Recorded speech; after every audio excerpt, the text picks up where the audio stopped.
You know, I do. I try and help them out if I can. But, I'm pretty limited, I'll tell you something that's bugging me a little bit, to be honest with you. And that is that, I thought I was very kind to Raven. Nothing overboard, there was no motivation. And I've talked to their family and anything I can do to help you. And they saw the videos. I mean, they originally contacted me.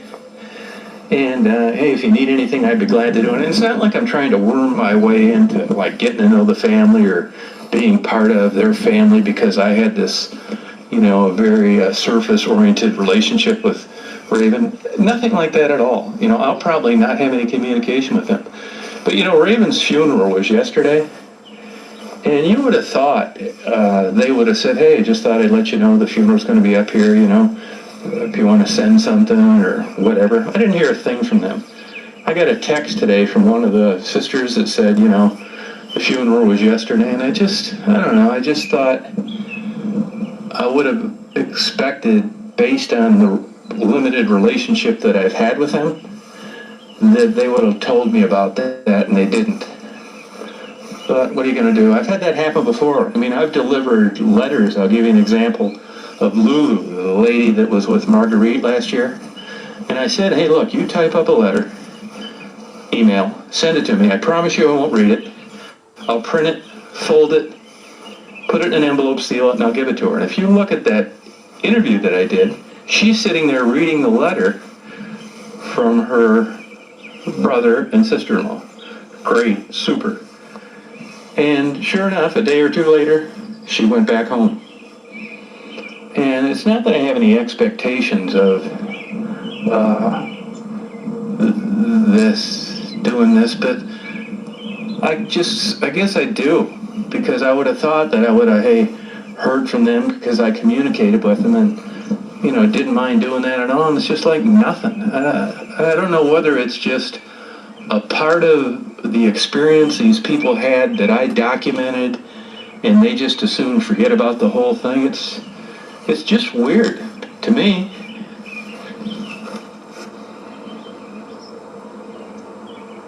Yeah, I don't really think that. I mean, everything's pretty out there about Raven. I mean, it doesn't take much to figure out what that lifestyle is like. And I'm not knocking it or judging it or anything else. I mean, I've talked to them candidly about things, but I was always like 100% behind her, and I would do anything for them. And I just, I guess I could summarize it by saying that I hurt my feelings a little bit, that they didn't think enough of me to let me know that. I mean, it's not like I wanted to show up and be crying with a bouquet of flowers. I just thought it would be, to me, a basic courtesy.